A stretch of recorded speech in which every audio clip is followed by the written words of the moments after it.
And we are live. Good evening, everyone. Welcome to Holy Crap, the Vlogcast. Vlogcast comes from a skeptical point of view to answer some of the questions of why. Things like, why didn't I put my hat on yet? Yes, for those of you that have been paying attention for a long enough time, it is after American Thanksgiving, which means it is time for the Santa Pimp hat to come out. And part of this is to follow through with the old adage that sometimes the journey is more important than the destination. I'm your main host. I'm known as Shujin Tribble. You can find me pretty much everywhere under that name. That's S-H-U-J-I-N. Hi. Yes. It is about that time. And yeah, this is kind of my personal tradition. I have a long red jacket that I wear along with it. I've also got this fluffy white scarf that also goes along with it that kind of matches the top. And I've had this hat for a very, very, very, very, very long time. And it originally came from one of those, party supply places. And it has held up so incredibly well compared to some of the other stuff. The only downside is that I'm kind of missing the sprig. Crap over my hat. Which hat? My St. Patty's Day green bowler's hat that I have had for over a decade. Every time I put it on, you're like, nope, nope, nope. And rip my hat a new one. But yet my hat has survived the test of time just like yours. So there should be a modicum of respect there. There would be, except yours makes you look like a gangrenous penis. I am. Thank you all for being with us tonight. As you can probably tell, we've got a full collection going on, and no, I've not had anything to drink. From the right-hand coast of the U.S., the gangrenous penis that is UnrenownedTech. Good evening. You know what? I got to find a way to put that as a title underneath my name from now on. I know it's not work friendly, but that's hilarious. He's going to do it. He's going to do it. We had snow, by the way, for one day, and then it melted today. But we had snow. I was so excited. I looked out my window. I was like, oh, fluffy snow. And then it was gone. And I was all depressed again. You could have some of ours. Or better yet, just the cold. From the Midwest of the U.S., where things are progressing into the red zone, quite literally, Brigid Fitch made it. Hi. Hi. We had snow on Tuesday, but it's we still have some around, but most of it's gone. That's all right, though. But yeah, it's getting redder than hell here, and I'm mad about it. And all the way over on the left-hand coast, filling out what otherwise qualifies as insanity, Io Cloud. Good evening. I am slowly going crazy. 1, 2, 3, 4, 5, 6. Switch. Crazy going. Hi, how are you? Oh yeah, I've been dealing with petty bureaucrats and trying to get entitlements, which I'm supposed to be entitled for, but due to technicalities, I'm not. Like, I got to cram 5 years of work history into 2 years because that's how long I've had my SSN. That's how long I've had my green card. My green card did get filed. One of the immigrant services around here did file it for me. So I'm back in the gray zone of technically illegal, but technically legal because I was married to an American. I'm still technically married to an American because just because I'm a widow does not mean that, I now have a year of medical insurance thanks to Medi-Cal and 2 months worth of EBT. Only 2 months worth of EBT. But 2 months is better than no months. And I'm dealing with probate, I'm dealing with this, I'm dealing with that. Did you know you can't file for probate until 40 days after the death? Like, the fuck? Black died? Yeah. Out in California, you cannot file for probate until 40 days after the person has died. I was not aware that he had died. I'm so sorry. Oh, you weren't aware that Black Ort died? No. Oh, shit, I'm sorry. Yeah, he died on November 6th of a widowmaker, literally in front of me. Oh, And I went, checked on him, saw that he wasn't responding to pain, turned around, 2 steps, grabbed my phone, 2 steps back, couldn't get him out of the chair that he was in, but he already did a posture that said that his brain was gone. The posture that a certain MAGA celebrity did when he got shot. mm-hmm. Yeah. My husband did the same exact posture. And I climbed on top of him and was doing CPR until paramedics showed up because I couldn't get him out of his easy chair. Of course, this is when morbid humor comes into play. He died the way he probably wanted to, with a naked woman in his lap screaming his name. And to continue with the dark humor, and Bridget, you not knowing about that, that's what you get for missing staff meetings, Doctor. Yep. I had to work. I'm I mean, sorry. That's I put it in the joke. private. That's the joke. I put it in the private group multiple times. We don't expect everybody to. I mean, hell, I know. used to read once upon a time ago, but that's a whole other thing. So I did something really, really stupid yesterday. I went down to one of the animal control offices, one of the shelters, and I now have a 12-year-old Chihuahua girl, and her name is Sunshine, and she's partially blind.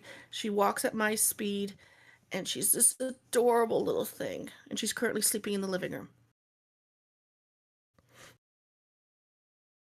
She's my first dog. So, to say that we've got a full house pretty well Yeah. covers They it. only then. live to be about 14 to 16 years old.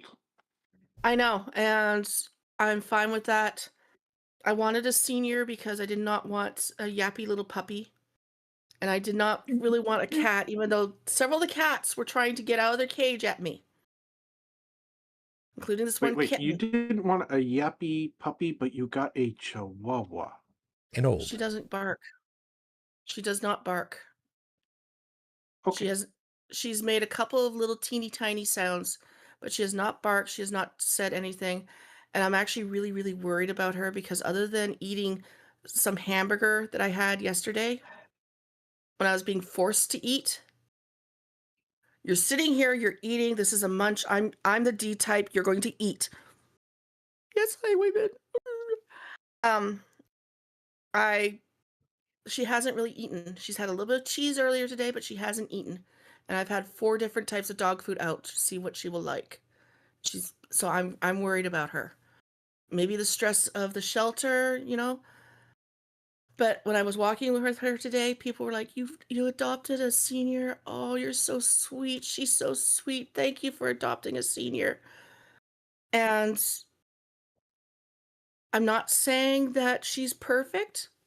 I'm not saying I'm a perfect owner. I've almost tripped over her a couple of times. But she was a lot better behaved than a trained service animal was yesterday at the munch. Fair enough. So, folks, if you'd like to join us and keep up to date as to what's going on with all of us, or some of us, minimally, join us over on YouTube, of course, as we're recording. You can be part of the group over here, which at the moment is just Stephanie. That's okay. We got no problem with that because it's always good to have you back. Hi. Glad that the weather is a lot warmer for you than it is over on our side of the pond, because you might remember that someone I'm associated with, who is up in Alaska, had their power out for several hours because of the winds. It was gusting into Category 1 hurricane winds. And the temperature inside the house had gotten down to, and somebody do the conversion for me very quickly, to like 59 degrees Fahrenheit, because there was no power to heat the place with. So it was dangerous cold outside, and it got pretty cold inside. So, there's all that. Anyhow, How about we go ahead and get things rolling? And because we got stuff, and I want you all to be unaware. I did not mark this as a not safe for work episode. Watch your frickin' tongue tonight, Brigid. Yes, sir. I already blew that. What you do And so on did your Tech. time, what you do on your time is your business. We've gotten to the end of the I didn't piece. blow anything, and there's no video evidence to prove otherwise. Not until I manufacture it. Bubba. To that end, No. We already know what my nickname is, and it's gangrenous. It begins with gangrenous. we'll find a way. So, with 5 minutes on the clock, your 5-minute freestyle is going to start right now. Magic. Now, I want you to talk with me about something. And I want you to think about this for just a wee bit. We pretty much agree that magic, quote unquote, real magic, like the bibbidi bobbidi boo kind of stuff, the abracadabra type of stuff, doesn't work. We're going to pretty well agree on that. Except we've got a small problem with this. If religious folks want to believe that there is the functional equivalent of magic, that whatever god creature has supposedly got, well, okay, let's assume that for just a moment. Let's assume that for just a moment. And that the magic that we humans have done for literally thousands of years, it's just illusion. It's prestidigitation. It is, oh, look over there while I do something over here with my hand that you're not actually looking at, or behind the back, or whatever it is. What if there actually is a god, maybe not even one that we know about, but one that has the functional equivalent of magical power? Because how else do you describe it? I mean, you just go ahead and just one day just go, well, not that days really exist, but just, I want to create a universe. Boom, done. Okay.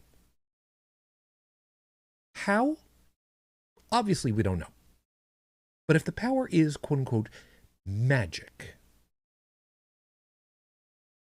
does that mean that this universe that we are currently in, that we are currently experiencing, does actually have magic? This same type of functional magic, and it's just a matter that we don't know how to access it. That could very easily be. Maybe there is actually magic, bibbidi-bobbidi-boo type stuff, but we just don't know what it is. We don't know what it is that sets it off. With electromagnetism, we now know it's magnets in motion and a conductor. And, well, you have to go a little bit deeper into it to really understand it all, but it's, free-flowing electrons through whatever the medium is, thanks to the motion of magnets. We get that now. At one time, that was magic. And there is a good portion of magnetism that's still magical. I mean, how does it actually operate? What's the field actually doing to the universe? Same thing with gravity. I mean, we know what its effect is, but why it works is, well, it's still a little bit of an open question because it's not really been truly identified to a degree that we can work with. And who knows? It's entirely plausible that in the future we might be able to find a new propulsion system that operates on that premise of gravity, of literally falling forward to an artificial spot of weight. But what were to happen if we, humanity, accidentally stumbled upon how to make magic work? What then? We've accidentally stumbled upon various different things that explain why the universe operates the way that it does. I mean, hell, the cosmic radiological background noise. That was a mistake. That was an accident. Guys thought that the radio horn that they were pointing was dirty because of birds. And they kept pointing it and pointing it and pointing it. And, no, we're getting the static everywhere. Why? What happens? If we figure out how to do it, maybe it is actually a system that maybe it's sound, maybe it's electrical, maybe it's a form of energy that we still have yet to identify. Kind of the same way that we're still trying to identify exactly what dark matter is. But what does that make us? What will that make us? Will that set us that much closer to being gods ourselves if we can control that? And more importantly, if we do end up having that power, will we ever, could we ever be ready for it?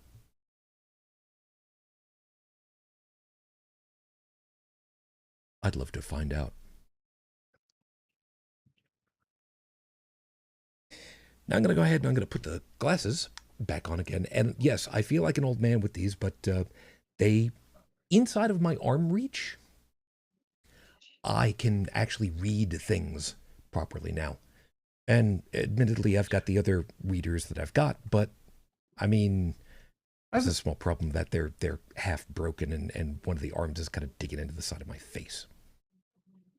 By the way, there's a neat book series. I think it's like 11 or 12 books long. It goes from start to finish. It has a complete ending, and it's really good. It's called Emerilia, the Trapped Mind Project.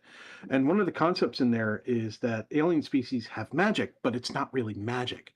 See, there's nanotechnology at such a level that they can make different groups reflect the concept of different energy groups of magic, like water, wind, fire, the stuff in video games. Okay.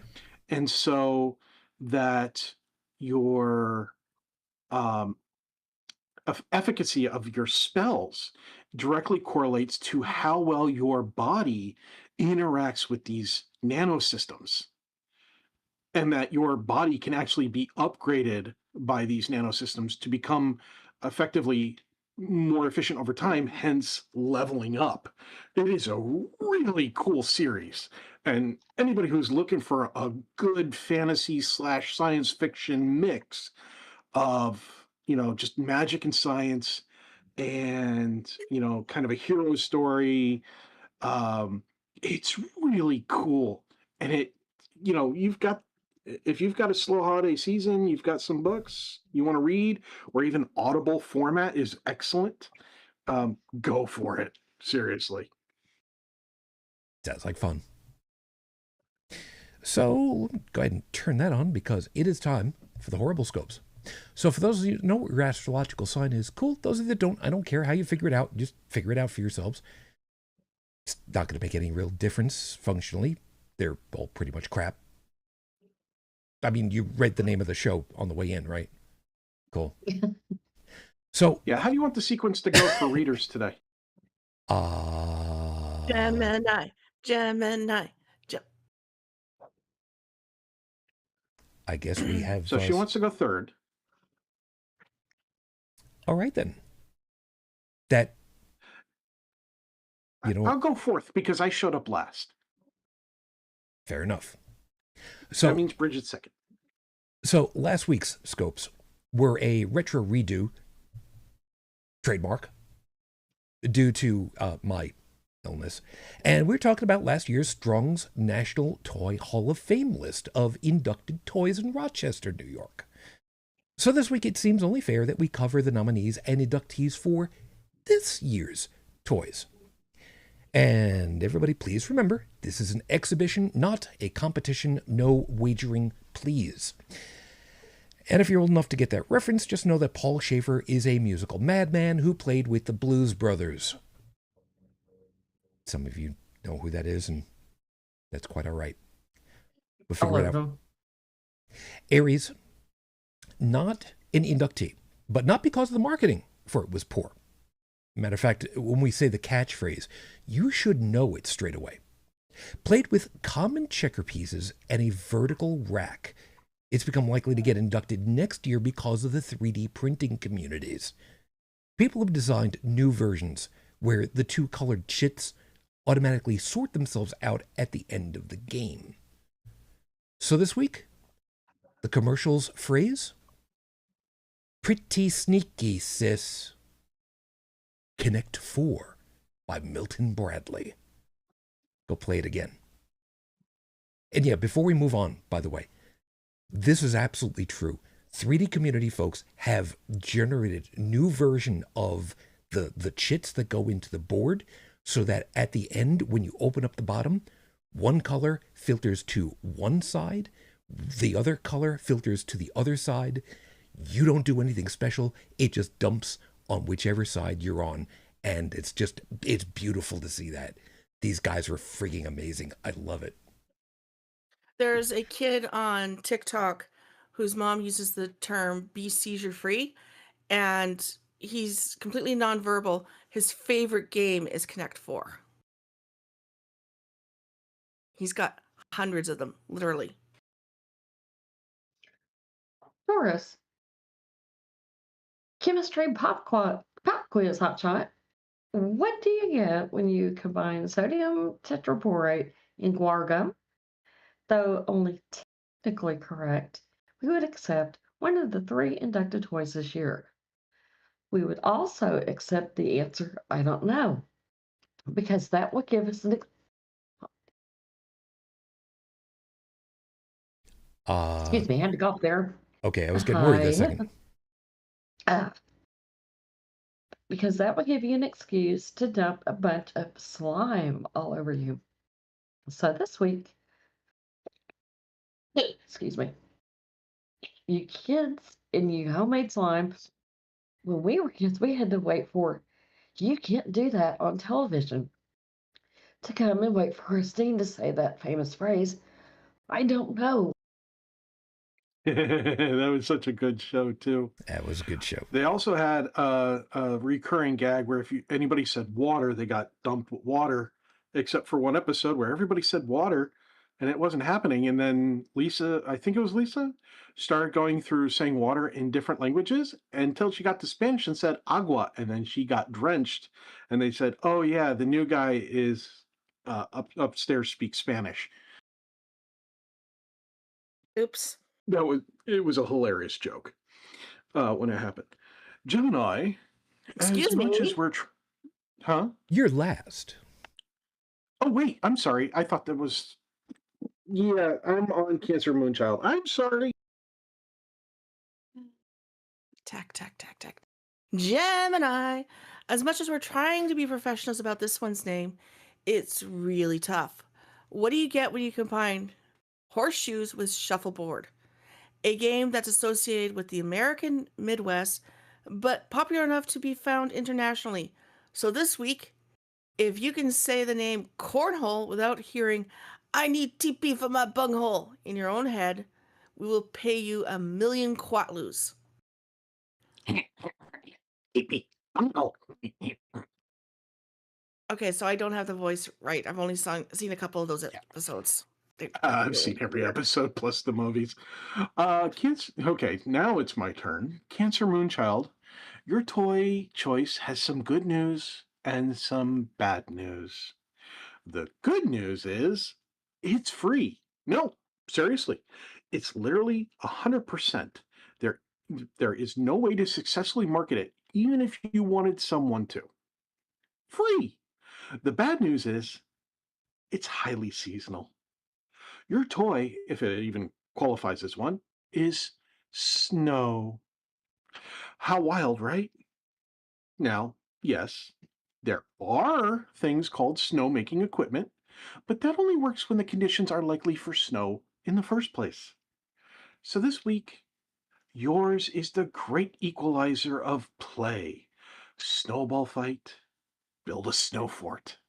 If it's deep enough, just dig trenches and lob snow grenades at each other.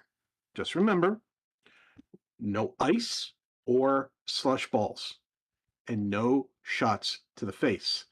Play nice. And I'm going to add another one in there just because it happened to me. Do not form a snowball around a rock.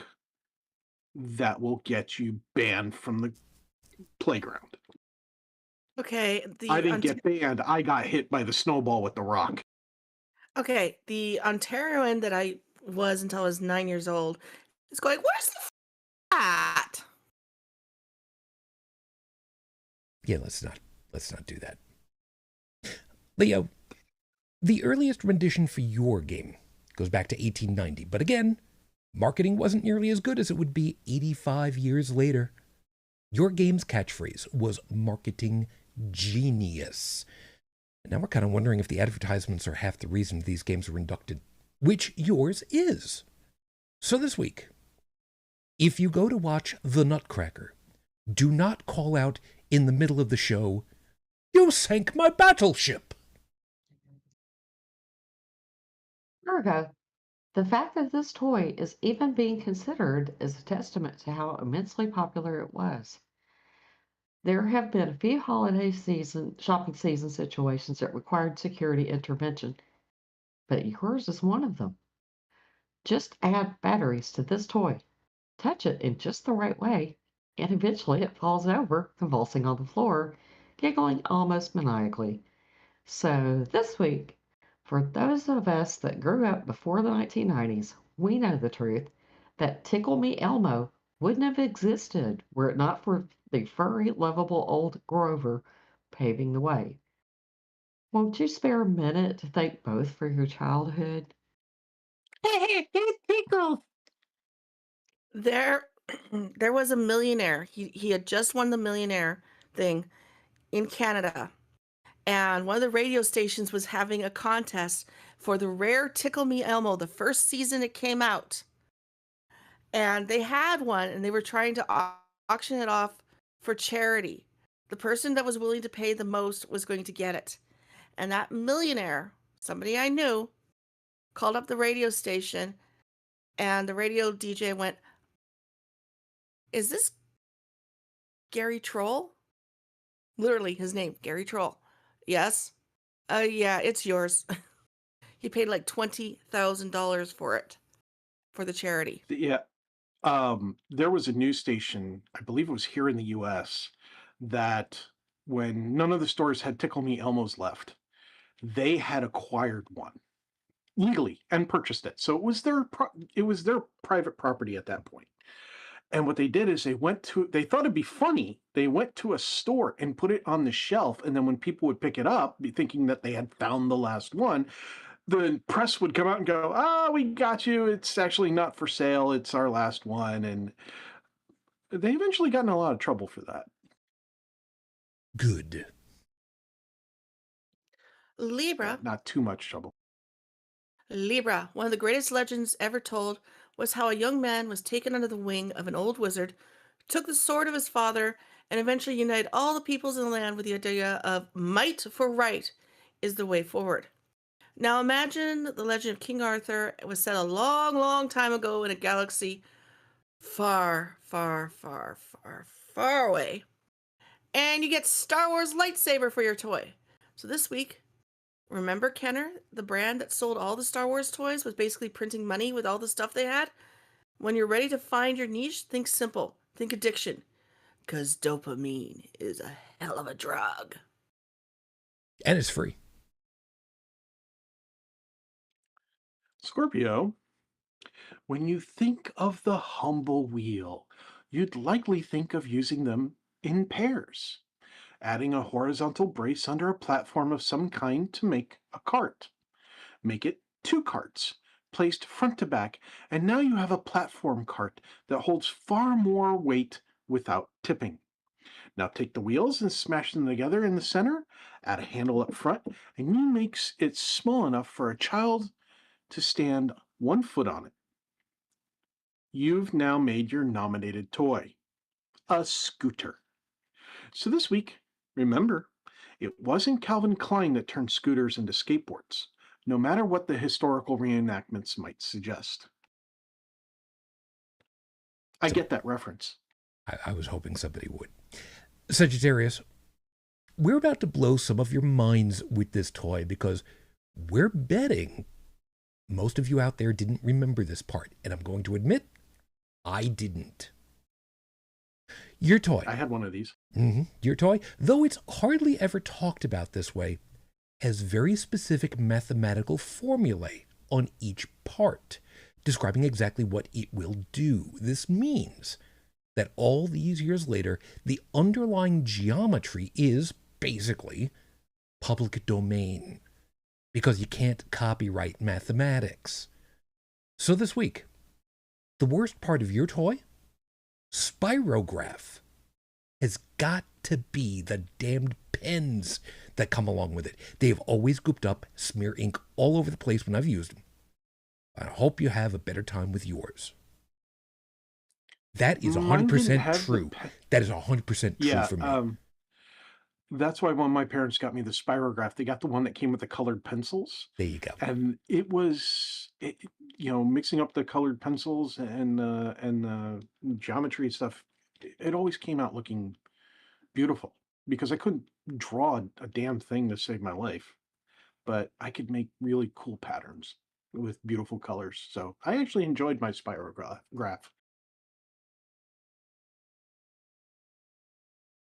Bridget. Capricorn. She's muted. I was muted. I'm sorry. I was talking. I was like, nothing's coming out. Sorry. No, it's not. Capricorn, you're getting an inductee, and we're going to describe it and see if you can figure it out for yourself. There are a total of 6 player pieces, 36 scoring pieces, 1 playfield board, 1 6-sided die, and a lot of cards to choose from. All you need to do is be able to answer the various questions to win all the scoring pieces. Then you answer all 6 questions on a card to win the game. Figured it out yet? So this week, there is 1 card that asks you to identify which actor from a list had played Batman in a movie. All the actors on the card have now played Batman in a movie. Thanks for nothing, Trivial Pursuit. I never liked that game. Yeah, I had an argument about where Supergirl was born. She wasn't born on Krypton. She was born on a part of surviving Krypton. She wasn't born on Krypton. That was the original. Yes, they've changed her history a few times. Aquarius. I hate you for this one, Shu. You Aquarius. chose it. Nobody dragged you into it, little wallflower.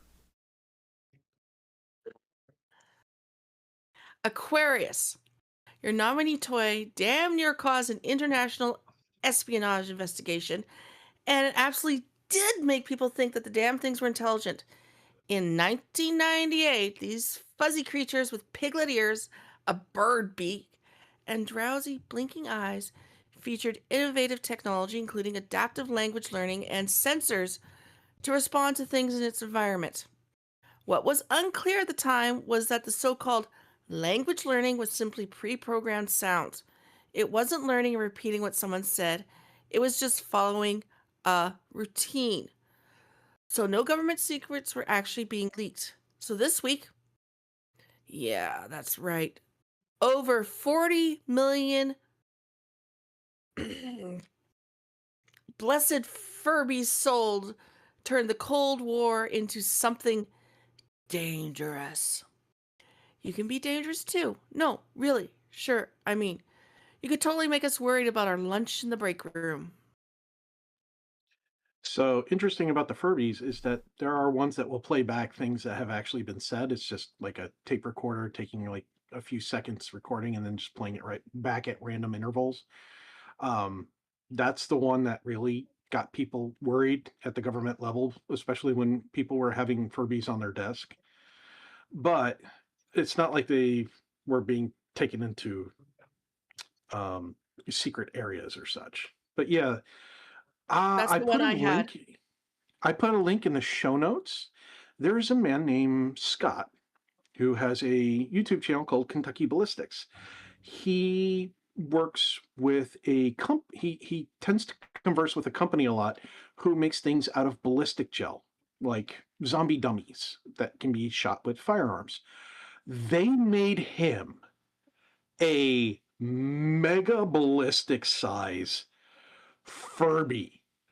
It's huge. And if you hate Furbies, you're going to want to watch it because damn, it was hilarious.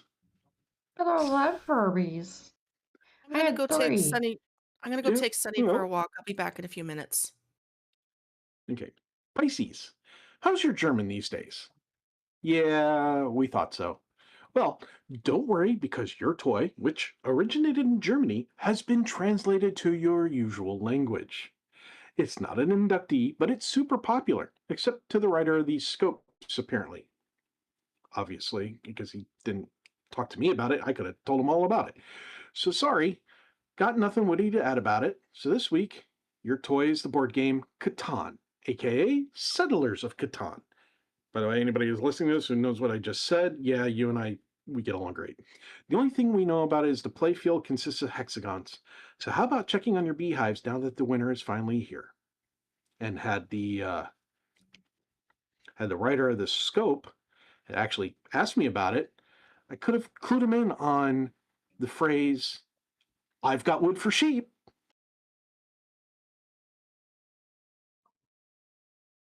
And if we're still broadcasting at this point on YouTube, cool. Those will be your horrible scopes for this week. If you like what you got, don't care because you're not helping me at all. But if you'd like to help by asking for a nicer or naughtier one, you can, make that easier on me. I can work with that. Or if you'd actually like to properly bribe me, you can do that over the coffee page. That's coffee.com/Icarus the Lunar Guard. As usual, I'll have these posted at the end of the week. Tumblr, Facebook, Coffee, Discord, BlueSky, because, I have fun doing this, and it's just fun for me. And if anybody's got a problem with that, they can take it up with me later. And I will be more than happy to just blithely ignore you. It is episode 557 on the docket, Your Honor. Is it murder if you're military? There are a number of things that have come up for the last 2 weeks where I'm going to tell you honestly, I did not ever, to the best of my knowledge, hear the legal term, murder, used in conjunction with military operations until this past 2 weeks. This is the first time, to the best of my knowledge, I've ever heard the two used together. Because for some reason or other, in my head, it's war. The concept of, quote, murder doesn't quite qualify. But then again, we're not exactly at war now, are we? Now, I say that because typically, in order to be in a state of war, legally, there has to be an act of Congress, literally an act of Congress that says, we've now declared war on whatever this other government group is. Because war is supposed to be, and traditionally has been, an armed conflict between opposing governmental entities. May not be the most eloquent way of describing it, but I think it's fair and accurate.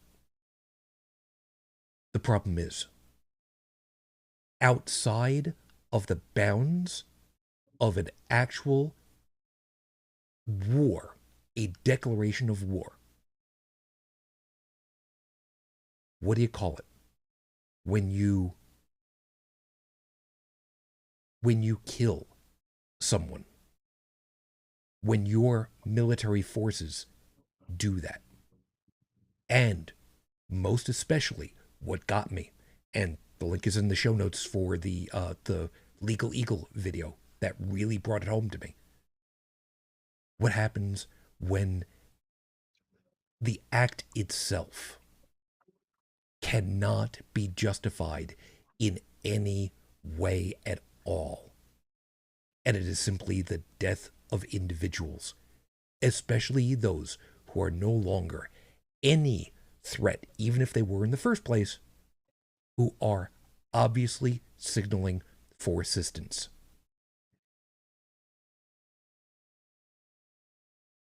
Before we dive properly into this,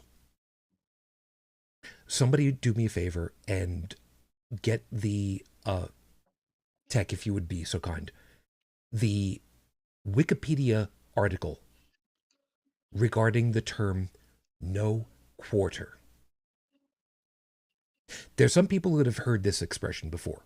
I had heard it before. Give them no quarter. It's an old term, and best I remembered it as being like a piratey kind of thing. No quarter basically means even if you were to defeat your enemy in an armed conflict, they are to be summarily destroyed to the last, even if they've surrendered. There is... Correct. No prisoner. Execute only. So this is, in modern day, this is considered a line that is not ever to be crossed.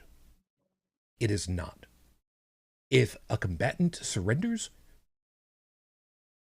you take them, you process them, you keep them as prisoners, and you treat them humanely.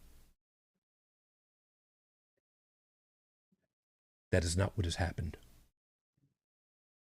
Bridget, the biggest reason why I wanted to do this was because you have... I'm going to go ahead and I'm going to say you have reason to be pissed to high heaven. And for a couple of moments, the floor is yours.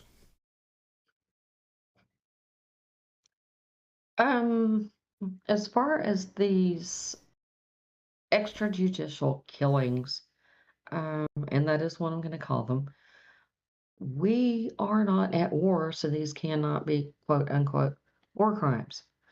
I don't care if Cosplay Christie or the orange one has declared war on narco terrorists or whatever bull that they're pulling out their backsides. But I know when I was in the military, there were things that were pounded into our heads. One of them I'm sure that most of you people have heard of is the Geneva Conventions. On the second Geneva Convention, it addresses amelioration for the conditions of wounded, sick, or shipwrecked members of armed forces in the sea. But the thing about it is these people on these boats that we shot were not members of armed forces. As far as they're aware, they were just out about doing their thing, and they don't know that we've declared war on them as individuals. And we really had no reason to declare war on them at all. We have no authority. If I Congress may. has not signed on it. Go ahead. Yeah, if I may, I also want to make a distinction. A declaration of war as a legal document cannot be between a government entity and a non-government entity. All right. So these are just civilians that were just plinking off for no reason. And if there was some reason to get them, that is why we have a Coast Guard.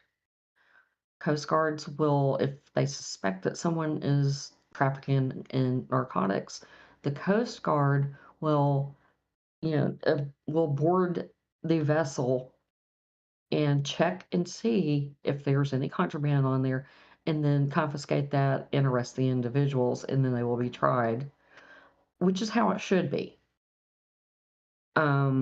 These other people here, are not a danger to our country. Most of them have these boats with little small outboard, engines that can be taken out with, like a 38, just blink. And in no way are coming this way or doing anything that would cause suspicion. They're just out there minding their own business. They're in international waters. It's not illegal for them to be there.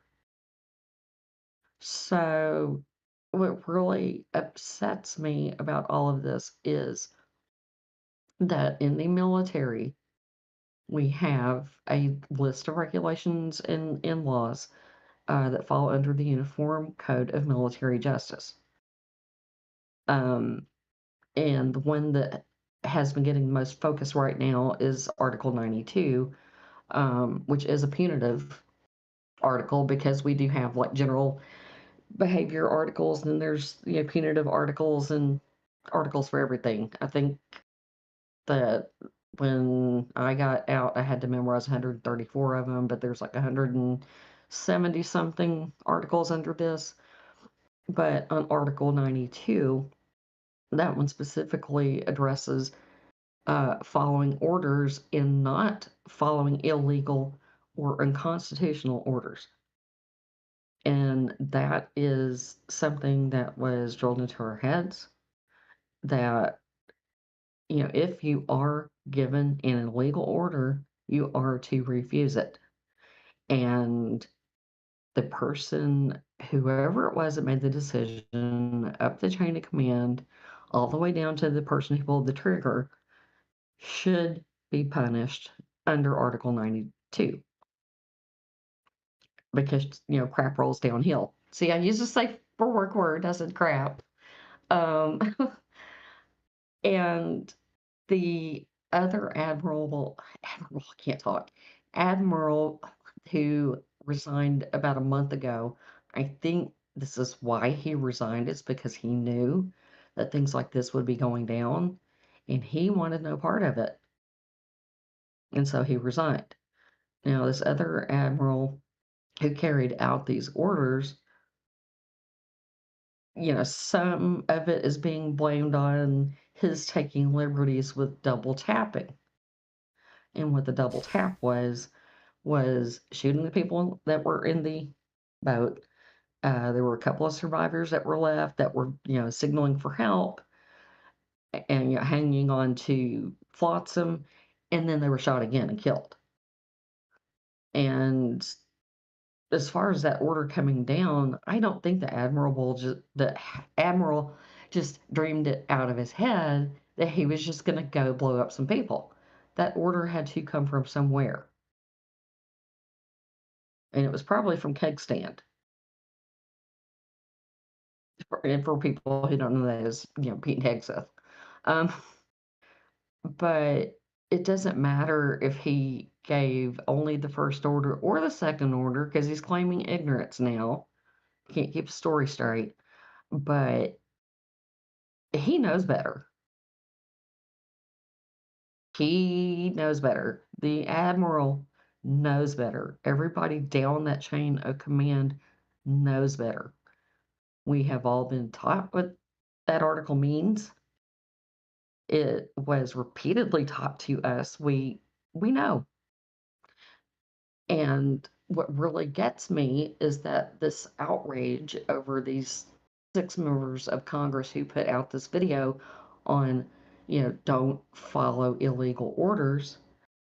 That's exactly what that article says. But 6 or 7 years ago, Pete Kegstand is on video saying the exact same thing word for word. So how come it is sedition and treason when when these members of Congress do it, but not when he did it? Explain that one to me. And how is it seditious or treasonous to read the verbiage of Article 92 and explain, don't follow illegal or unlawful orders? That is not sedition. That is not treason. That is written into the code. So, Tech, I'm not You and I both understand each other, so I will not describe any further from that. My question, though, is over the last, let's call it 2 weeks, that this has kind of been blossoming in the news cycle and such,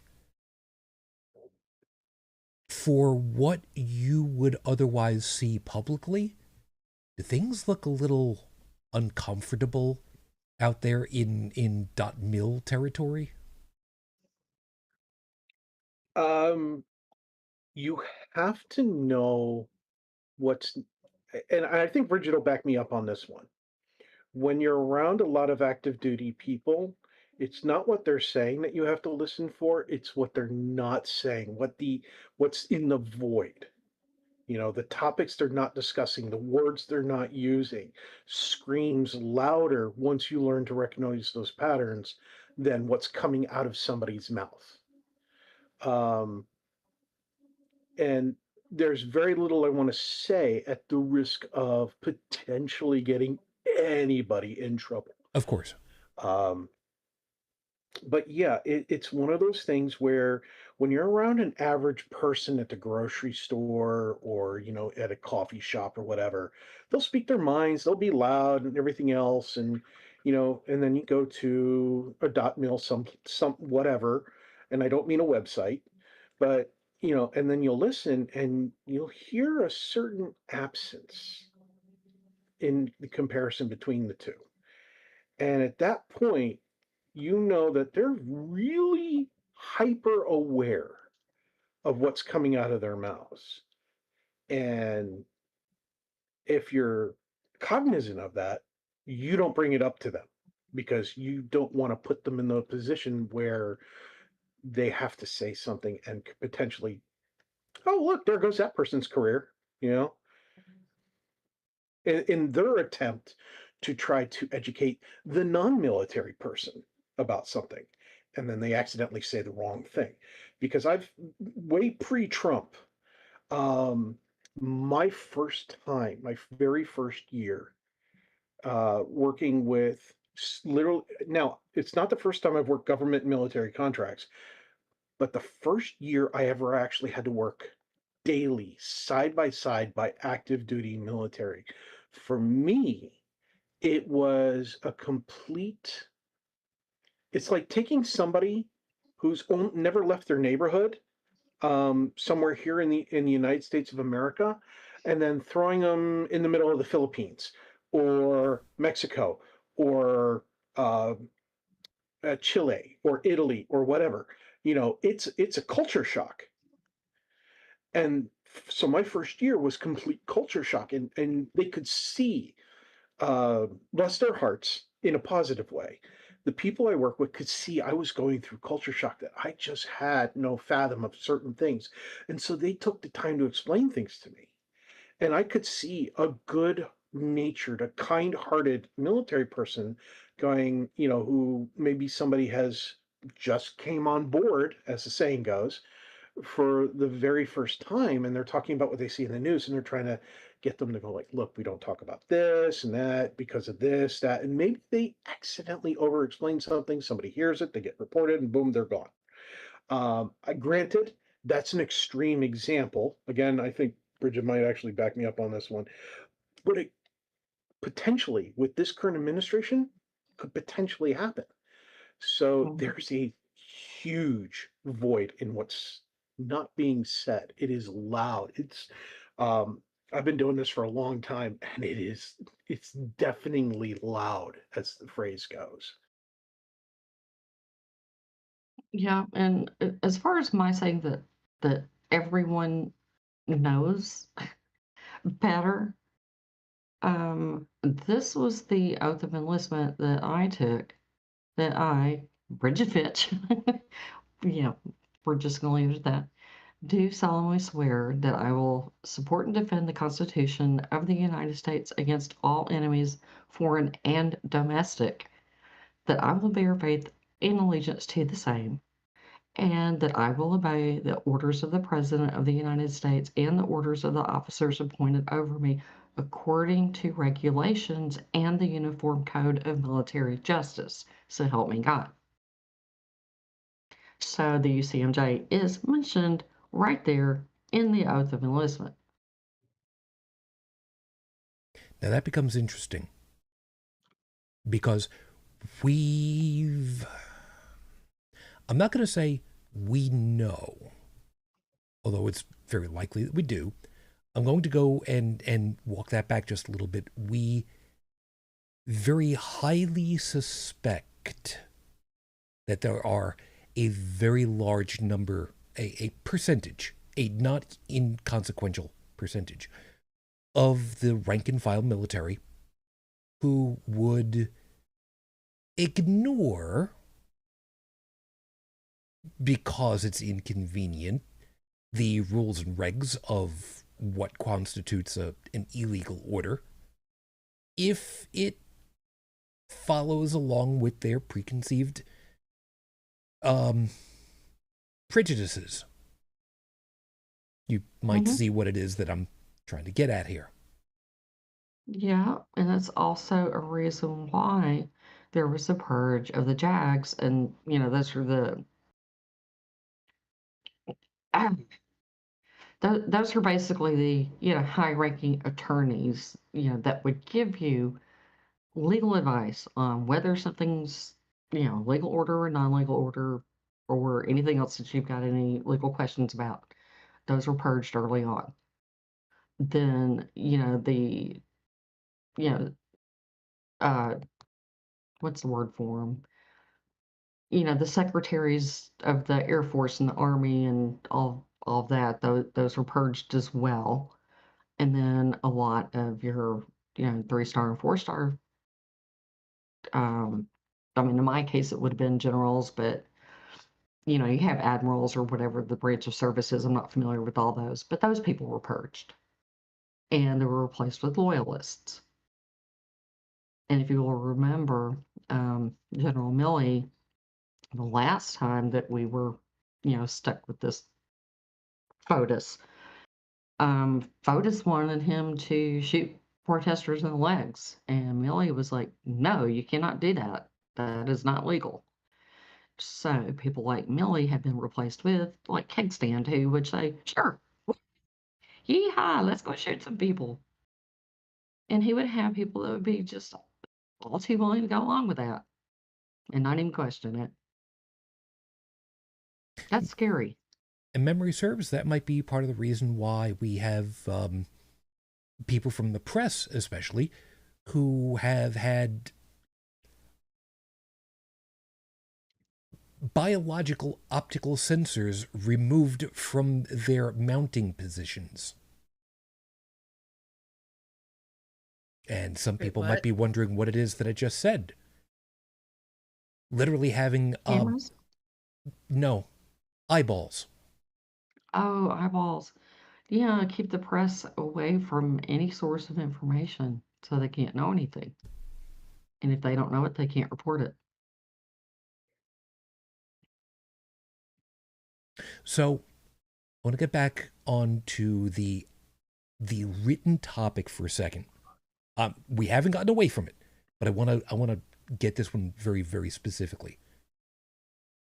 Like I said at the top, the term murder as an actual litigatable item, I had not heard in that kind of context before.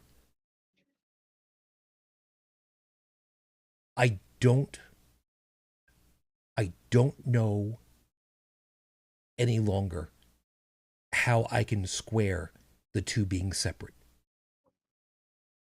Yes, you can have warfare where people are shot and blown up and become medically stable. But that's not prosecuted the same way because it is a military, usually declared military action. And there's different context at that point. And there are different rules of engagement. Very much so. This is murder. And I don't know if she will be successful or not, but a widow of one of the people that was shot, not this last time, but several times back, because there's been like 80 people killed now, but one of the wives that her husband was killed, she's suing. He was a fisherman, and she's trying to sue our government for killing him. I hope she wins. Question is, where do you take such an action legally? I guess you would have to file it here. With the current state of events, the only place I could see that being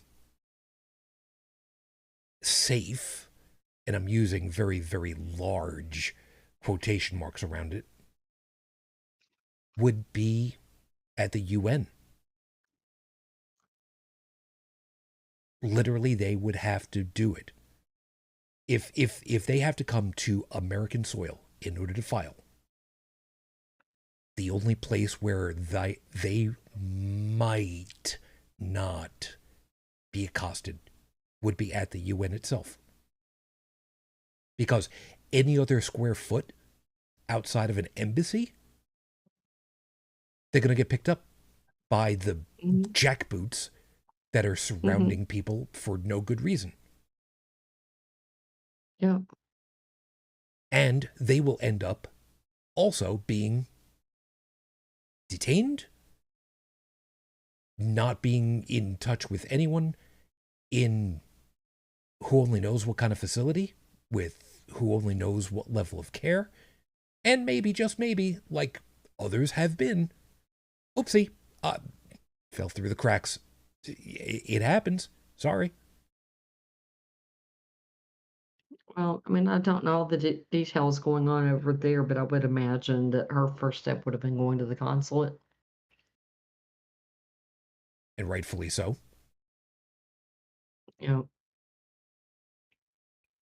And then have them advise her from there.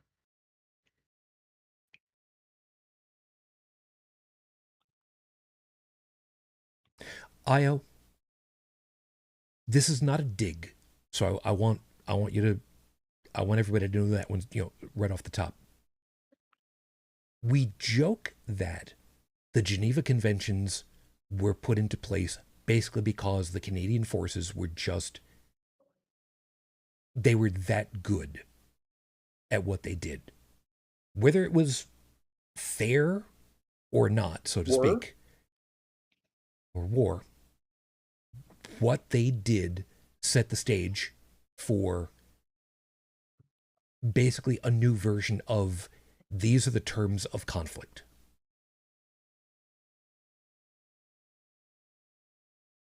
So for you guys, in your age growing up, after all that had happened, I have to imagine that the cultural expectation of the Canadian Armed Forces was very much different from what we've got here, where it's very much the rah-rah G.I. Joe, always got enough military might for everything because we got all the great toys. As I've understood it, the Canadian military is far and away more, we're just keeping peace when we need to with a far fewer number of people because they're really good people at what they do. And I have to imagine that there is such a difference for you, having seen both sides of the equation, for how the mindset is on either side of the border.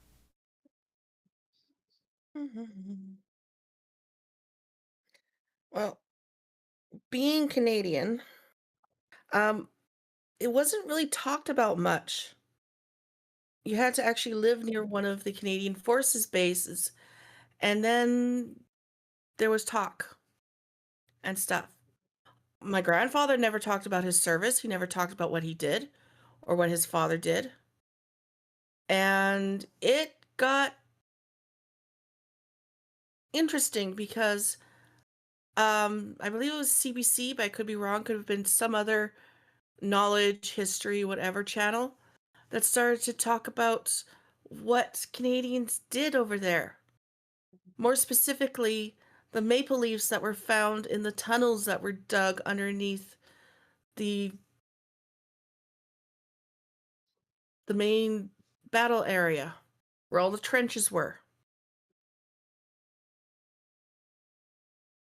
About artifacts found, about body parts found. It might have just been a button or two, but still, things were found. But nothing was really taught in the schools other than the general World War II happened, World War I happened. Here, read Anne Frank 5 times as you go through your school. It wasn't really talked about. But if you knew somebody from the forces bases, or if you knew somebody that was a history buff of the Canadian military, you couldn't get them to shut up. Ask somebody from Canada that likes the Avro Arrow.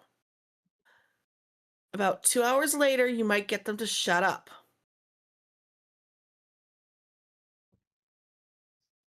To be fair, the Arrow was a beast. That's as much as I'm going to say. That's literally it. To be fair, if it had actually gone into production, the United States would have been going, what the hell was that over us? It's true. That's true. We'll make sure the wiki article is in there somewhere. I'm sure One of my exes was one of those nuts about the Avro Arrow.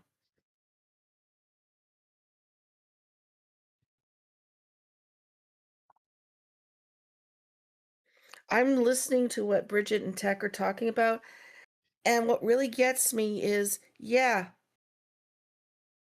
they sign up to serve, they do this oath, and they then promptly ignore it. All dangers, foreign and domestic. Well, right now we got this big old danger that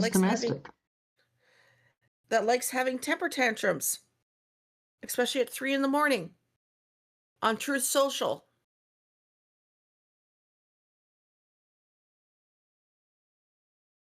That in and of itself is a problem.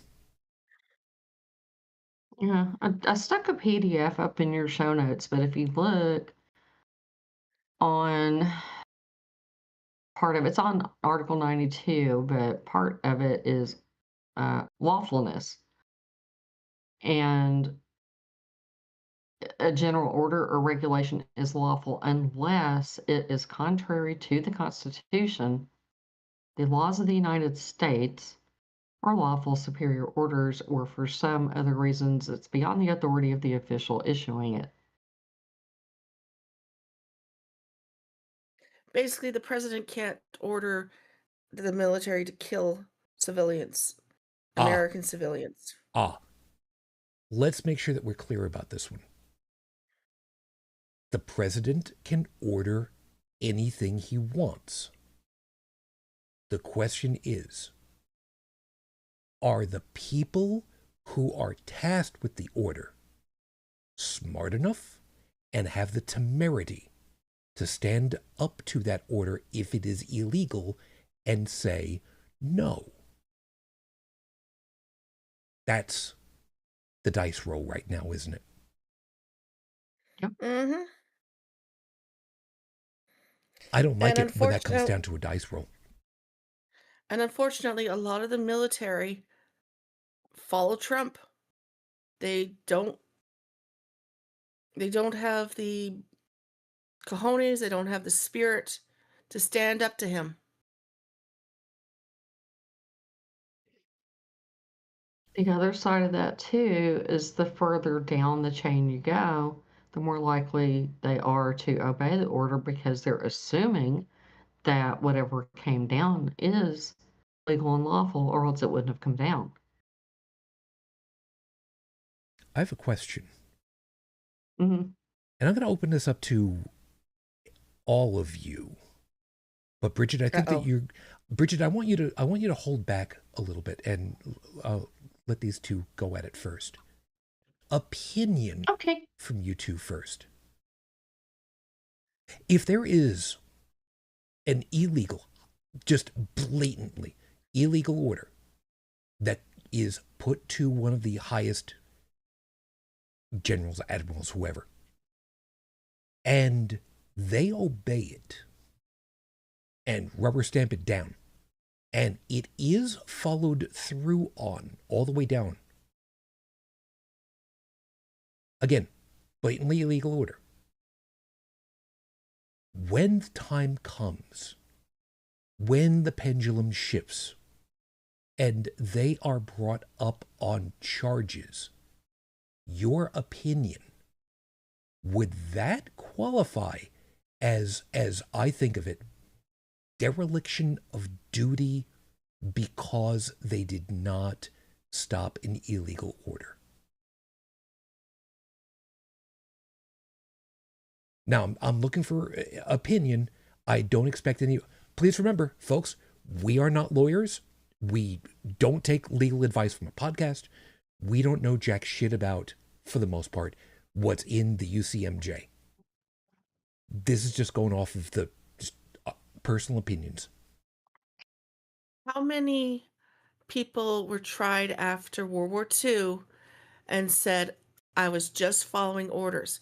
That's no excuse. It got proven time and time again. Just following orders doesn't mean that the orders were legal and should have been followed.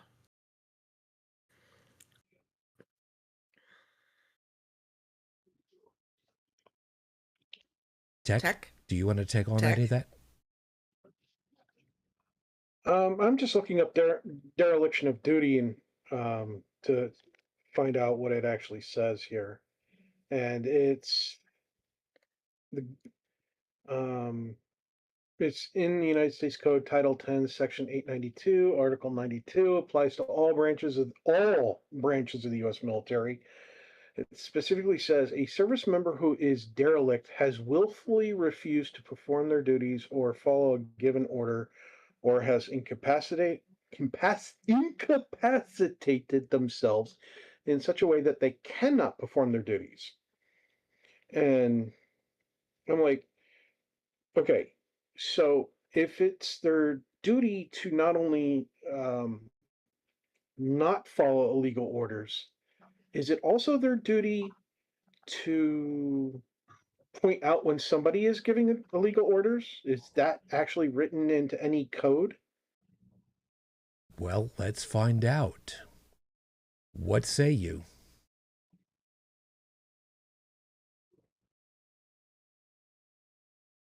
Bridget, let's see what you got to say on that now.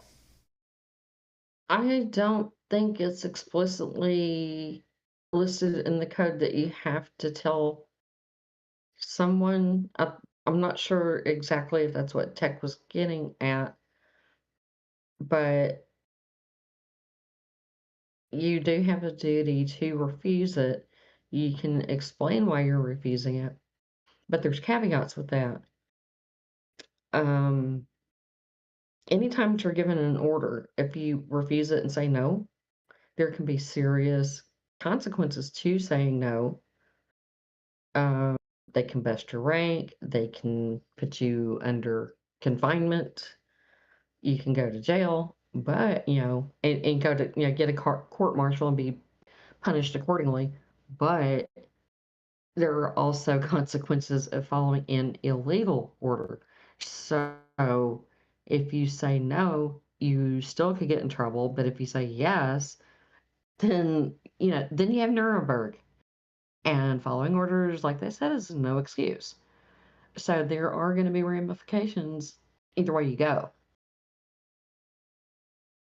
But me, I would risk the court martial and say no if I knew that it was blatantly illegal or unconstitutional or violated the laws of this country. So if they told me to go murder somebody, I'm going to be like, no. And that's part of the problem too, right there, isn't it? No matter which way you go, if you can be punished for doing Yeah. the right thing. Yep. Sure But I can. don't. Isn't that the reason why there is the UCMJ though? So that if you are given let's say you're given an absolutely blatantly illegal order, like there is absolutely no question by any military court that the order you were given was illegal, and you say, "I'm not doing that. I refuse that order because that is an illegal order." And they go, okay, well, you're under arrest. You're going to the jail, brig, whatever it is. Don't don't you get your time before the court to make your case with your, JAG or whoever it is? Yes, you do. That's the purpose of having a court martial, is to present the evidence, and you do have, a defense attorney, as well as the prosecuting attorney, and it's held before, court with a judge. There's not like a jury and all that other stuff. But that is why there are court martials to begin with, is to determine culpability and did you do the right thing or the wrong thing? And so if they And go before the military court and the military court says, no, you should not be in jail, you did the right thing by disobeying yeah, this illegal order, then what happens to that person? Everything's reinstated and they're on their way off the back hook. to doing whatever it was they did? Yeah, you're off the hook. Now that Okay. becomes And interesting and that's because why you the JAGs, and I finally remembered what the acronym was for. It's Judge Advocate General's Court. And this is why a lot of those people were purged. now, as memory serves, just like with these police procedurals that we've seen, the fictionalized versions, low guy out there refuses an order, blatantly illegal order, goes through the court. You know what? You're right. It was an illegal order. We could now take that information up. Who was it that gave the order to them? And so on and so on and so on, up the rank until they Yep. get to whoever it was that sent it down. And there's always a trial. Always. So the question is going to become, how far up the chain is this event specifically that we know about? Reminding you that we know about this double tap thing. How high is it going to go? Not how high up does it actually, because we know. How high is it going to get? I know how far I want it to go. I want it to go all the way to the felon in chief. But he also has the power to pardon. So even if this happened to implicate Pete Hegseth, he would be pardoned. There's no question. But does And that... unfortunately, if he goes before a military tribunal and he is found guilty, he can still be pardoned by the president. Wait a minute. Does the president have authority to do Pardons for military courts? Yes, he does. Remember, he's the commander in chief. No, which I means know. he is the head of at the top. No, I But know. if you'll remember, he did pardon, because Pete Hegseth asked him to, his first term, some people who had been found guilty of murder and war crimes in Afghanistan. He got them pardoned and got their pay reinstated because Hegseth wanted him to. Remember? I'd forgotten about that. Yeah, so he does have pardon power over this as well. Stephanie is bringing up a question, well, has a statement.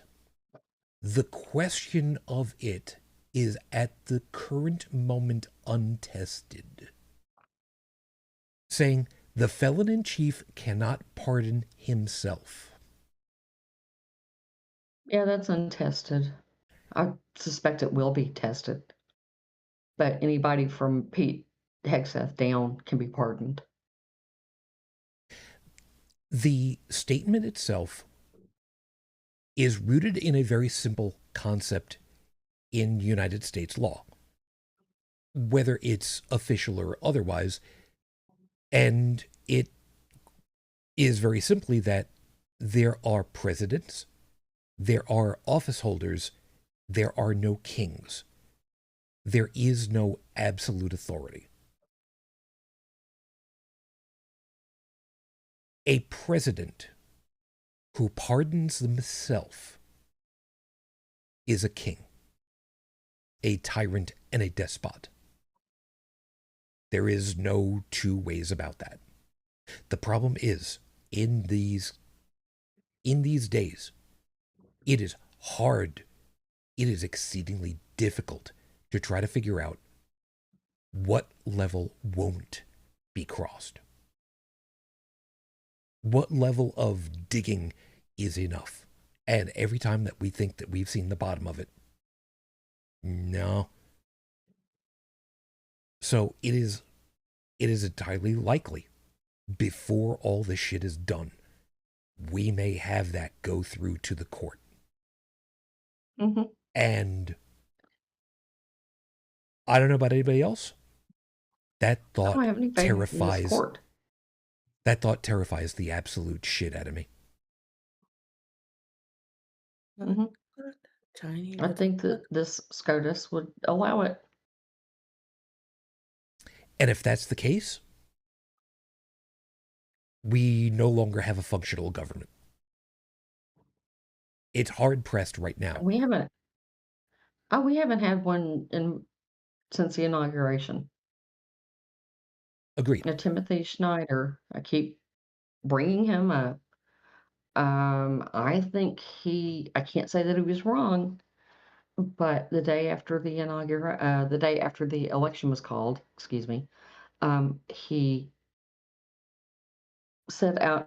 said flat out, this is regime change. We're living through it. Yeah. And I can't say that he's wrong. No. And he's the historian, not me. And his specialty was East European history going back to the 800s, 900s. And he has seen this over and over again and has written books on it. This is his area of expertise. And he sees it and he says that this is what it is and what it looks like. And he is safely ensconced in Toronto now teaching, which I don't blame him. And so is his wife. They've got kids. But if he says it looks like regime change, it looks like regime change. And Heather Cox Richardson, she hasn't come out and called it quote unquote regime change, but she's like, this is a coup. It took her a long time to get around to saying that, but she finally, a couple of months ago, decided this is a coup.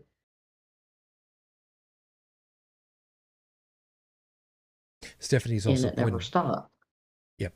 Stephanie's also pointed out, given his health problems, you should be worrying about President Vance. Yep. Agreed.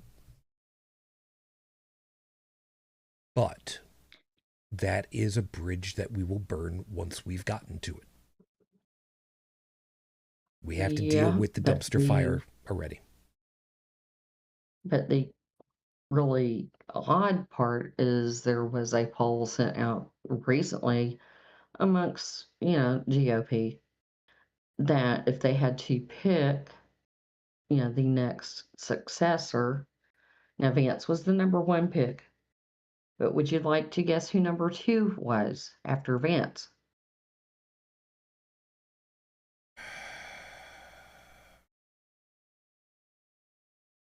Take a I don't guess. want to know. The Speaker of the House, if I remember correctly. Nope, you're wrong. Don Jr. Yep, that doesn't. But he's not an elected figure. He's not an elected figure, but if they held another election, he's the second favorite choice after Vance. And if memory serves, Great. Speaker of the House doesn't have to be an elected official. They can be appointed by whoever it is that's in charge, thereby making him possible to slide upwards if they wanted to play some kind of shuffle game. But I don't think that that will happen. I don't think that Mike Johnson's going to come into play on this because he can't even get his caucus together. He sucks. Everybody knows he's inept. Everybody in the GOP kind of hates him and he cannot herd the cats correctly. So I don't think he's going to ever be POTUS or VP. No. Blood clot. Tiny little blood clot. Yep. We're now if basically Don living in Jr. a combination of a kleptocracy, nepotism, monarchy, all kind of blended together. It's disgusting. Cacostocracy, plutocracy, oligarchy, autocracy, proligarchy, and with Yeah, and they say socialism is bad, right? and with Plantier, technocracy.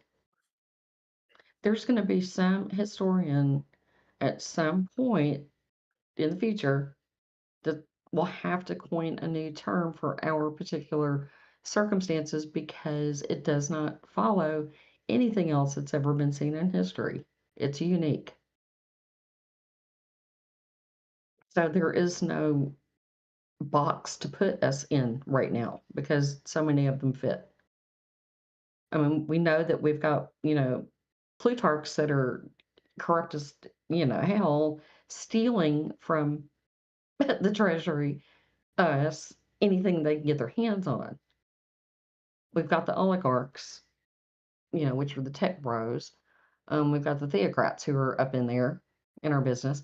But the cacostocracy is like people that are very corrupt, but they're also inept.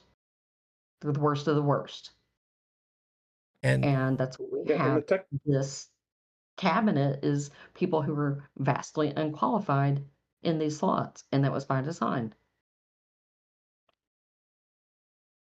And that's the only saving grace. And to give you an right idea now of how bad the tech bros are influencing things, in the world of computers, Micron, which is a memory manufacturing company that manufactures RAM and other kinds and video memory for companies like Crucial and the rest of them, right?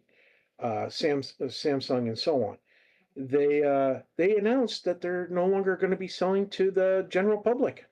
They're only going to be selling to companies for AI business and such because these technocrats are basically trying to replace regular working people with simulated computer algorithmic intelligence, which is not even close to intelligent.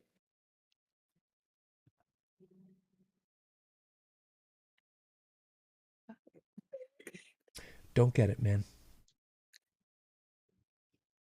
All this shit, man, it's there is the curse. If I remember right, it's supposed to have been a Chinese curse.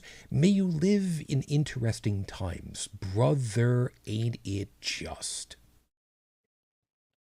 Well, this is going to be in the history books. Well, it might be in the history books, depending on how the future plays out. Yeah, exactly. History is written by the victors.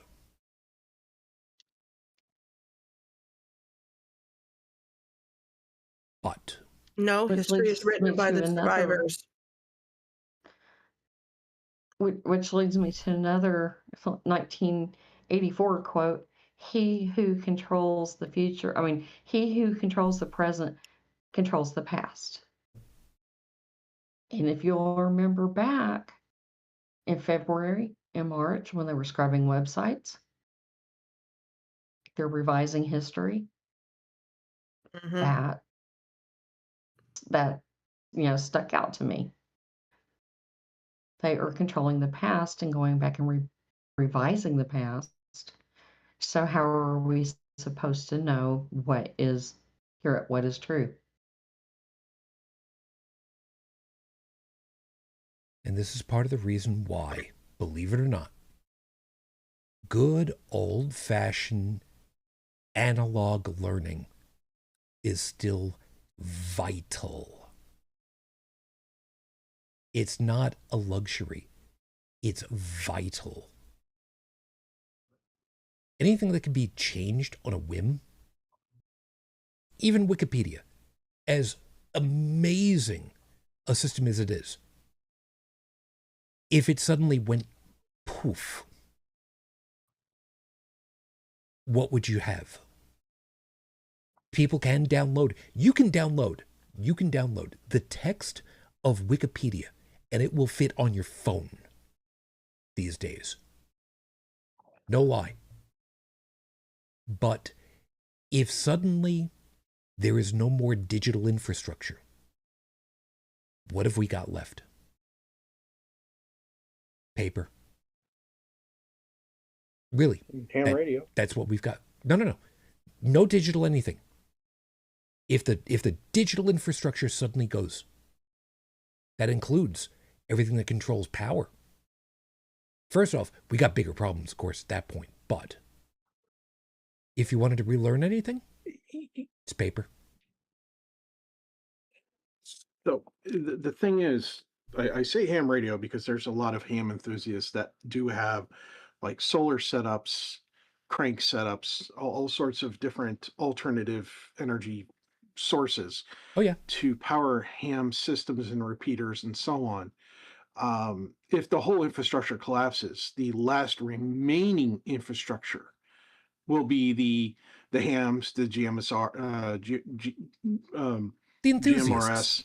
GMRS, and people who have actually set up like Meshtastic successfully and with backup systems and solar systems and everything else, because there's complete Meshtastic systems that are literally built-in solar panels and everything else. So it's still analog though, but it will exist for a time until those pieces break down because nobody's manufacturing replacement parts and people have eventually forgotten how to make them by hand, so to speak. I'd like to bring up a kind of a related point. Within the last month, we have seen how easily we can lose access to the internet. We've had the Amazon cloud outage, which took down a good chunk of the internet. We've had Yeah. Microsoft Azure go down, which took down a good chunk of the internet. And we've had That one was brilliant. Cloudflare go down twice, which took out huge The chunks good of the chunk of the internet. internet. Gee, maybe they shouldn't rely on cloud type services. Maybe we should go back to the way it was about 10 years ago. Well, the Yeah. problem is with that is you're talking money. And when the people who are in charge of the money says, this is what your options are, it becomes very hard to get beyond that unless you're willing to build your own infrastructure. Which admittedly is not terribly difficult. It's just difficult. Right. But this shows how vulnerable you are when you only have 3 or 4 companies that are, carrying all of the traffic for the internet. It's true. You know? It's true. And like I said, all of that happened within a month that we've had these major outages. And see, that's the thing, like, we talked about during one episode where we were talking about storms, people, having backup systems and backup communication systems because cell towers might be down, things like that. And I had pointed out, I forget, what was the name of the utility? BridgeFi, for example.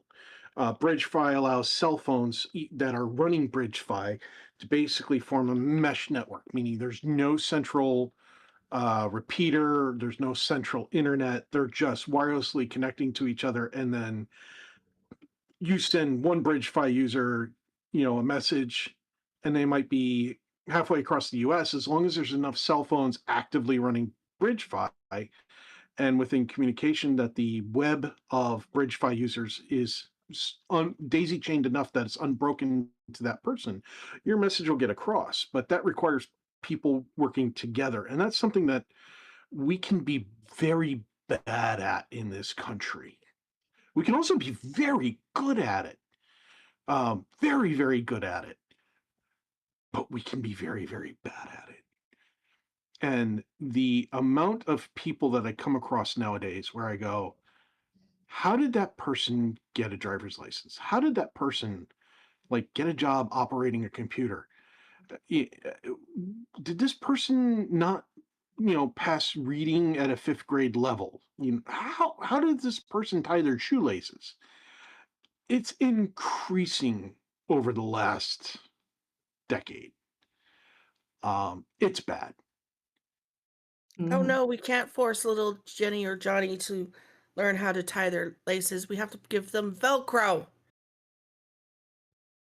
Velcro has legitimate uses, especially when you're somebody who's swapping out shoes a lot, or you're have limited mobility, or maybe you just don't like shoelaces. But I'm talking about people with shoelaces who, it, it seems like somebody must have tied them for them because they're that inept.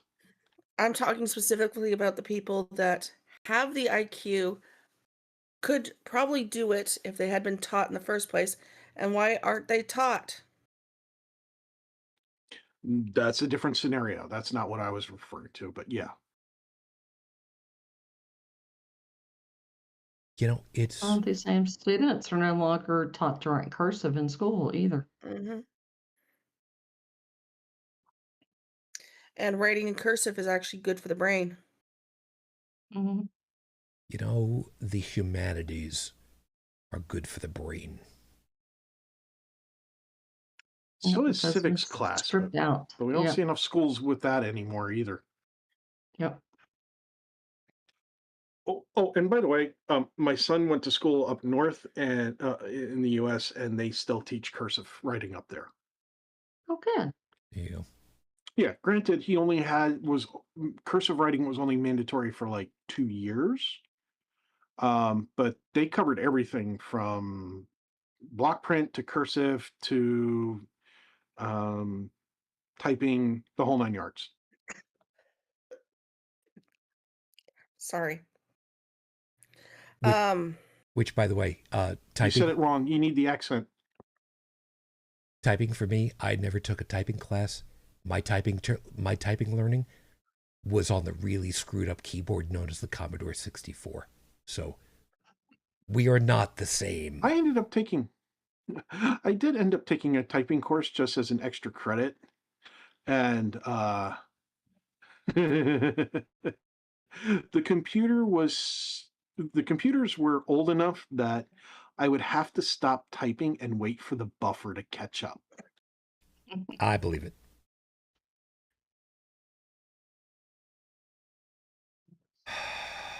Felt like Superman. Well, no. The computers were just so old that if you could type anywhere close to 200 words per minute, the system would actually buffer the key.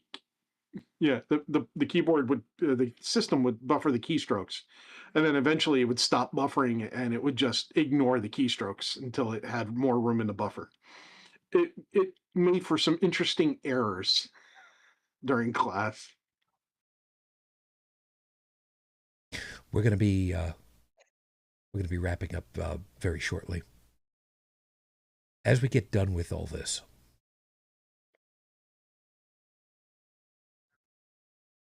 it's difficult, to put it mildly, to square the idea that people who volunteered to be part of the military and succeeded in it wouldn't understand what an immense responsibility it is. The ones who are officers who have gone through academies and such, like at least one person that I know, should have learned far and away better. They should have, from the basically the higher education, the university level type education, if they went through an academy, they should know. The fact that there are so many that seem not to get that absolutely scares me. And as we get done, guys, I'm curious, where do you think this is going to go? And truly, I am afraid the cynical part of my heart is liable to win out more than anything else for myself.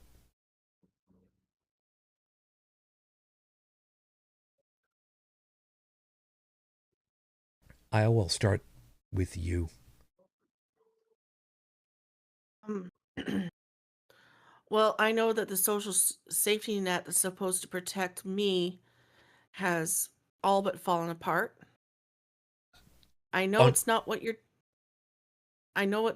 talking about, but the social safety net that we had up until about October 20th fell apart to the point people were looting, trying to get food, trying to get what they needed in order to save their families.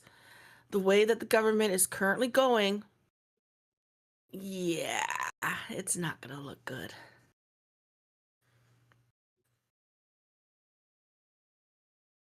The first kid that dies because their parents weren't able to get them health insurance, that kid's name is going to be screamed. And it's not going to be one kid, it's going to be a lot.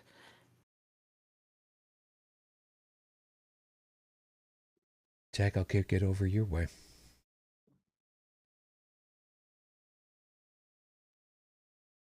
Give me a moment. Go ahead, kick it to Bridge. So done. I have two thoughts on this. One, it's blatantly obvious to me that this current regime, I refuse to call it administration because they're not administrating anything, wants us all poor, sick, dead, and desperate. But not in that order because dead would be last. Between the new vaccine guidelines that they keep coming out with, taking away safety nets, making insurance so unaffordable that people cannot have it. They want us poor, sick, and dead. And I foresee a time when they will put people into more camps for labor. They've already, started putting more camps up. We've got one in Indy that they're calling the Speedway something or the other, some cutesy name. There's another one in Arkansas that they're opening up again. Some of the old camps that they had for internment back when the Japanese were put in there, the ones that are still standing, they're opening those back up. That's scary. The only possible way that I see things playing out is maybe some sort of a balkanization. where you have some of the blue states decide, screw this, we're out. I've heard California's governor toss around the idea of people, changing their withholding to exempt and taking whatever taxes they would have paid and holding it in escrow to help their own people. I think that that's a good idea. And if we could get other blue states on board with that, that would really hurt the rest of the economy. But I feel like it's gonna have to crash and burn at this point. I don't think there's any saving it. So that's my thought is balkanization, and it's probably the best scenario. Worst scenario, we're just gonna have people just shooting people. ICE is already shooting people. Some people have already shot at ICE. It's gonna get worse, and I don't see, even if we happen to flip the House and the Senate and get a Democratic POTUS in there, I do not see this being fixed in my lifetime. The mirror has been shattered, and gluing it back is not going to fix it. That's just my opinion. Tech, TikTok. So I watched the Senator Kelly town hall recording on that was put on YouTube, and he talked about how the only way we're going to fix things is if we get a whole bunch of Democrats across the board in both the House and Senate to start holding people accountable. But it's not going to be a quick fix. There's no quick fix, he said. And that is a very hard truth for some people to swallow because they need help now. They can't wait. But the problem is that the damage that has occurred in such a short period of time is so extreme. It is what I would make to make an analog to it. We have had essentially hurricanes, tornadoes, tsunamis, earthquakes, all rip through the entire continental United States from one side to the other, and FEMA doesn't exist anymore. And that's the same level, in my opinion, of where we're at with what's going on in our government. Okay. And so they will have, in that same analog statement, they would have to literally rebuild FEMA from the ground up while trying to recreate everything, roads, hospitals, and so on. Except we're talking about SNAP, we're talking about health insurance, we're talking about funding for everything that we need, for rules and regulations to be put back into place that were destroyed, and to remove the debris, all the rules and regulations that were put in place that are causing all the harm in the first place. And governments, except generally in times of war, generally don't move fast unless everybody in the government is of one mind and opinion on how to go about something. And that in a democracy is not common, except again, in the extreme needs of time of war. And even then, there's still pushback and so on. Things are going to get, like Bridget said, things are going to get real bad. I mean, I watched the whole AI stuff, and look, learned language models and general, generative predictive models and so on. They have their place. They can be used to do really good things, but they're not being used for that. A lot of companies are trying to figure out literally how to replace their employees with these things, and every attempt has been nothing but epic failure. But they're paying attention to the failures, trying to figure out how to make them into successes, and the technology is not there to do it, yet they're still causing harm with every failure, and they're causing harm again and again and again and again. This AI bubble, as it's called, it's going to burst, and it's going to be ugly when it happens. And it's going to be, nobody's going to be held accountable for it. Nobody's going to go to jail for it. It's going to ruin lives, and everybody's going to be pointing fingers. while the people who need help are going to be left to pick up the pieces themselves. It's going to be disgustingly bad. Get to know your neighbors, find out what they need to survive, make sure they understand what you need to survive. Maybe you need medicines, things like that. Maybe they need help, around the house because they're limited mobility. Maybe you have some that are really good with ham radio and they have contacts and they know what to do. And maybe you have some survival people who have really good camping tips and tricks for beginners and such. But just remember, if your neighborhood experiences some sort of collapse, you're not going to be the hero. You're going to want to work with your people in the neighborhood and support each other in a way that our government is supposed to be supporting us, because it's supposed to be for the people, by the people, and of the people. And I probably got the order wrong, but it's the same thing, which it's not right now. Keep your friends close, keep your neighbors close, learn to get along with them. Try to look out for each other as best you can. I know sometimes in bad neighborhoods that's not possible, but I don't know who's going to hear this. So if you can keep it up. You're going to need each other at some point. And I don't know when that's going to be, because I don't see the future. I just see patterns and it's not looking good. No, and I keep thinking of all the institutional knowledge that has been lost. Mm-hmm.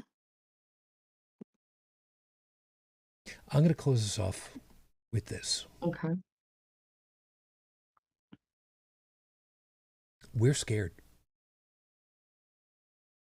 So for you, whomever you are out there that is watching and came here because you wanted to get some semblance of sanity, of trying to make sense of it all, we're right there with you.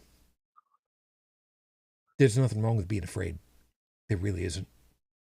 It's a perfectly valid feeling, especially right now. We get it. And if you happen to be one of those people that's watching us from, well after all this has gone on, which I have no idea. Yeah, it's goddamn terrifying. You might wonder, what are we doing to survive through this in our own heads? Don't know. Honest and truly, don't know.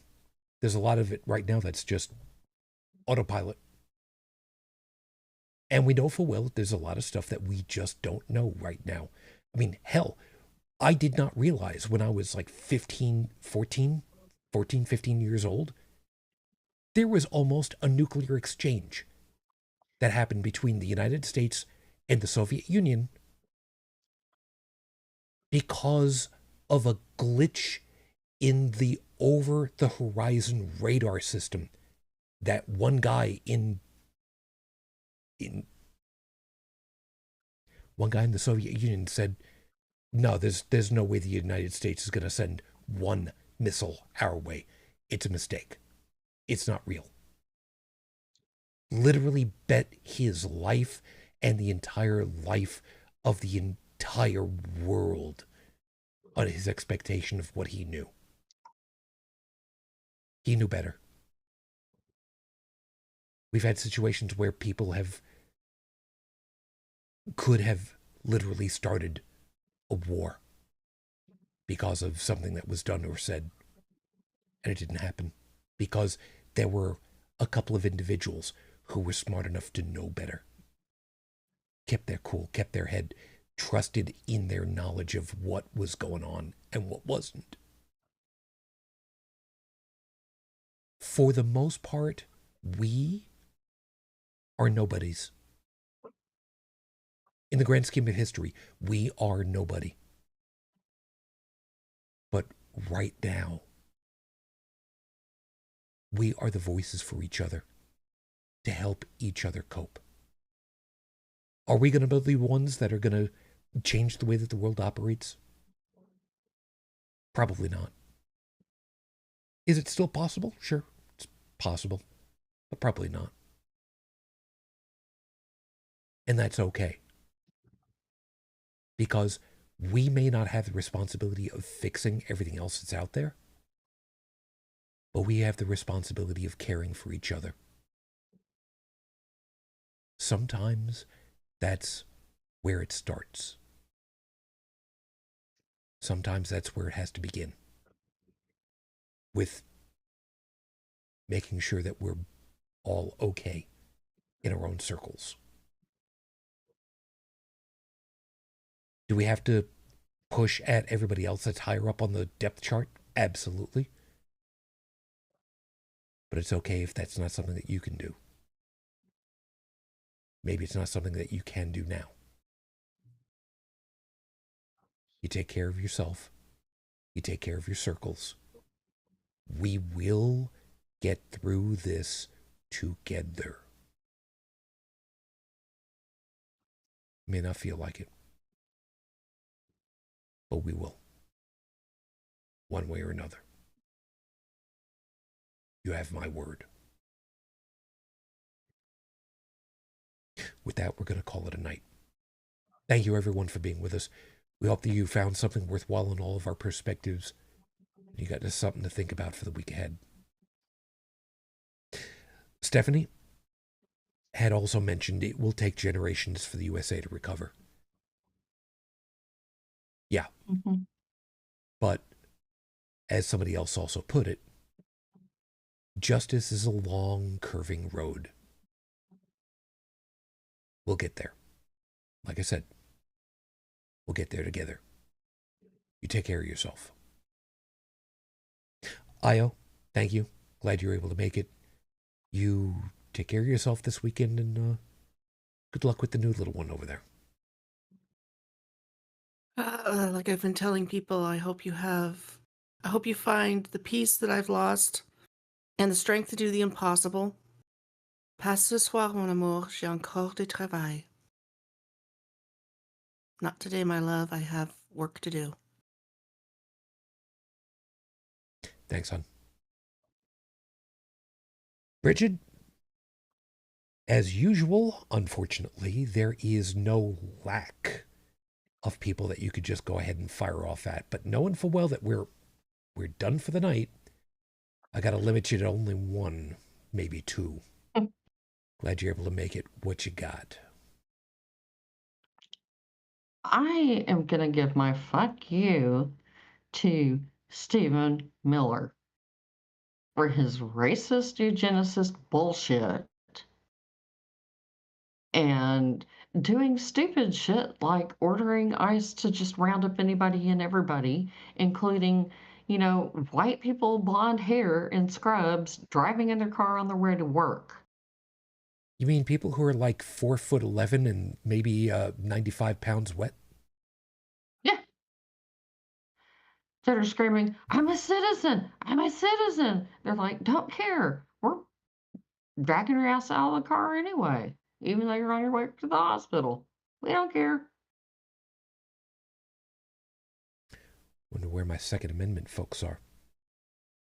Glad you're able to make it. Don't worry. They're going to lose their Second Amendment too, because that's the way that it always goes. When history rhymes, yeah, they'll come after your guns. I'm glad you're able to be here with us for this one.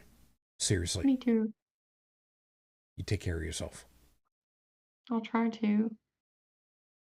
Tech, what can I say? You keep the IT infrastructure up and running, man. Thank you so much for being able to be here. Not a problem. I can read this meme that I posted.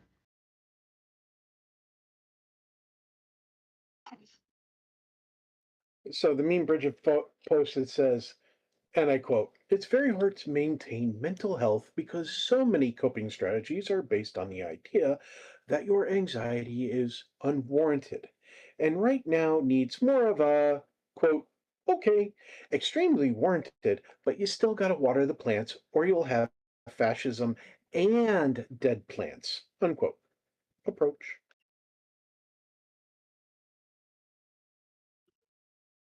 So alcohol, probably not such a great idea right now.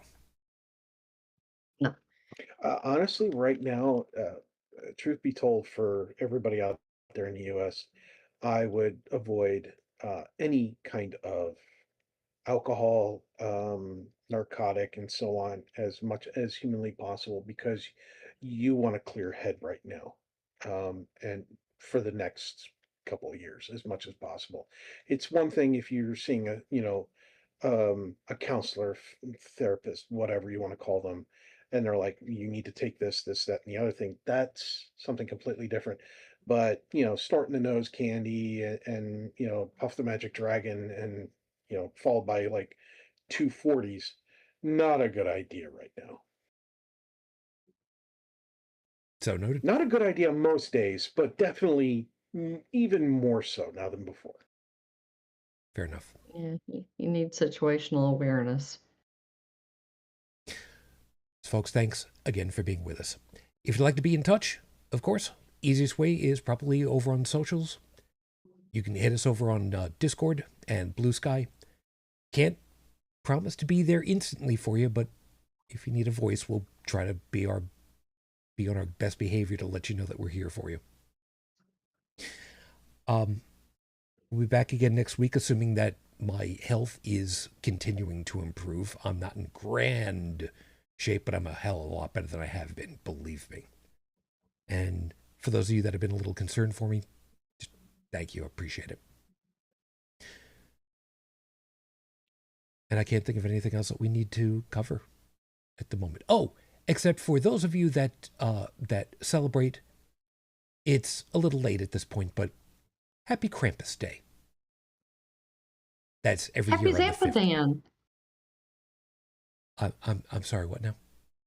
Happy Zappadan. It's December 4th through the 21st. In honor of Frank Zappa. That makes sense. His death was December 4th, and his birth was December 21st. So that's Zappadan. So noted. So, as always, until the next time we're together, I wish you all the peace I no longer have. I wish you the strength that I've learned. I wish you well. My lady, 20 years on.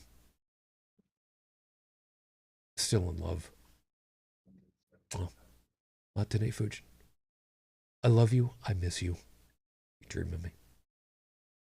Till the next time we're together, everyone, as always, good night.